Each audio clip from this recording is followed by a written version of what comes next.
যারা সকালে ঘুমায় তাদের ঘর থেকে কোনোদিন অভাব দূর হবে না, তিনি বলেছেন। কারণ সাহাবায়ে কেরাম দিনের কাজ শুরু করতেন ফজরের পরপর। নবী আলাইহিস সালাম যারা সকালে কাজ করে তাদের জন্য বরকতের দোয়া করেছেন। আমাদের জন্য দুর্ভাগ্য, আমরা সকাল ঘুম দিয়ে শেষ করি, বরকত আসবে কোত্থেকে? শেখ ইবনুল কাইয়িম রাহমাতুল্লাহি আলাইহি যাদুল মাআদের মধ্যে আসছে, যারা সকালে ঘুমায় তাদের ঘর থেকে কোনোদিন অভাব দূর হবে না, তিনি বলেছেন।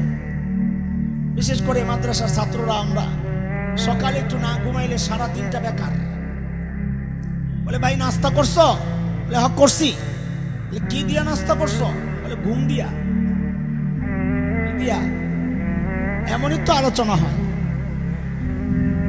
পরদিন সকাল ফজরের পরপর সাইয়্যিদিনা ওমর বুড়ির বাড়ির দরজার সামনে যায়, দরজা নক করে বলে, বাড়ি আপনার ঘরের কাজগুলো করার জন্য আমি ওমর ইবনুল খাত্তাব হাজির।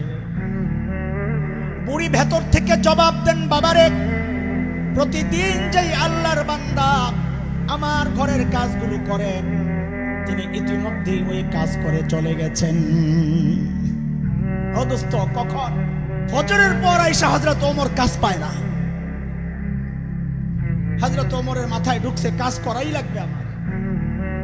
পরদিন আসছেন ফজরের আজানের ওয়াক্ত, দরজা নক করে বলে, মারে আপনার ঘরের কাজগুলো করার জন্য আমি ওমর ইবনুল খাত্তাব হাজির। বুড়ি আজকেও জবাব দিচ্ছেন, বাবারে প্রতিদিন যে আল্লাহর বান্দা আমার ঘরের কাজগুলো করেন তিনি ইতিমধ্যেই তো কাজ করে চলে গেছেন। কখন?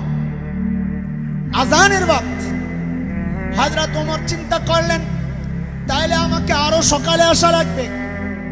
ওই চিন্তায় হযরত ওমর পরদিন তাহাজ্জুদের ওয়াক্ত বুড়ির বাড়ির সামনে দরজা নক করে বলে, মারে আপনার ঘরের কাজগুলো করার জন্য আমি ওমর ইবনুল খাত্তাব হাজির। কখন? কখন? তাহাজ্জুদের ওয়াক্ত চিনেননি আপনারা? কখন?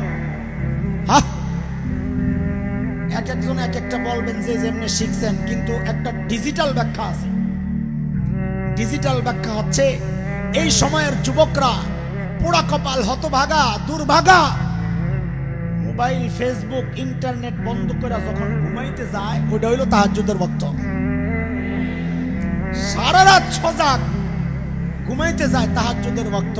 সবচেয়ে কপাল পড়ছে হইল রাতের চোর, যারা রাত্রে যারা চুরি করে এগো কপাল শেষ।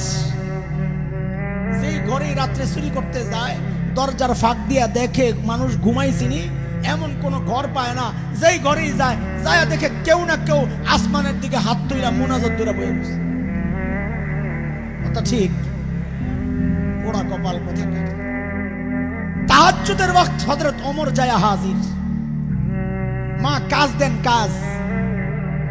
আজকেও হযরত ওমরকে অবাক করে বুড়ি জবাব দিচ্ছেন, বাবা প্রতিদিন যিনি করেন তিনি তো কাজ করে চলে গেছেন। কখন এটা? তাহাজ্জুদের ওয়াক্তে যায় হযরত ওমর কাজ পায় না। এইবার হযরত ওমরের টনক নড়ছে, কিরে ভাই আমার কাজের দরকার নাই, আগে বুজুর্গ বাইর করা লাগবে। কে এই লোক এই গভীর রাতে এসে কাজ করে? পরদিন এশার নামাজের পর সাইয়্যিদিনা ওমর ইবনুল খাত্তাব রাদিয়াল্লাহু আনহু বুড়ির বাড়ির সামনের এক ঝোপের আড়ালে চুপচাপ বসে আছেন। দেখবেন এই গভীর রাতে কে কাজ করতে আসে। হযরত ওমর লক্ষ্য করলেন